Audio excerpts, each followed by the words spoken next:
Одоо өнөөдрийн байдал нь бол 6 жил өнгөрчөөд байхад нуугдал ашиг авахгүй сууж байгаа гэдэг бол буруу.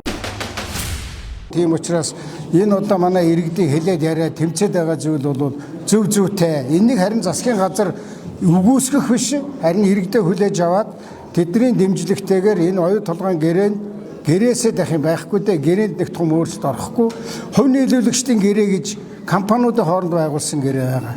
Тэгэхээр их хурл засгийн газар гэхгүйгээр тэр компаниудын хооронд байгуулсан гэрээнд өөрчлөлт оруулах замаар зээлийн хүү, хоригдлогдсон хүү гэдэг эднийг бол нийгмээр шийдчих юм бол бид нар өнөөдөр нуугдал ашиг авах боломжтой болно. Өнөөдөр шүү 6 жил өнгөрсөн ч гэсэн.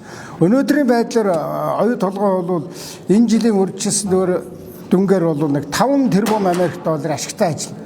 5 тэрбум Америк доллар ашигтай ажиллахаар 34% нуугдах ашиг авах юм бол бид нар нэг тэрбум 500-600 сая доллар авна. Их мөнгө шүү дээ. Чингис бонд гэдэг 1.5 тэрбум Америк долларын бонд босгоод бид нар ямар их бүтээн байгуулалт хийж илээ. Тэгэхээр ингээд мөнгө чинь байгаамаа. Мөнгөө энэ засаг төр нь одоо шахаад шаардаад иргэдтэйгээ хэрэлдэж яхахын оронд тэр гадаадын хөрөнгө оруулсан хүмүүстэй харилцан ашигтай байх нөхцөлөө тавиад энийг аваач гэж ингэж хэлж байгаа.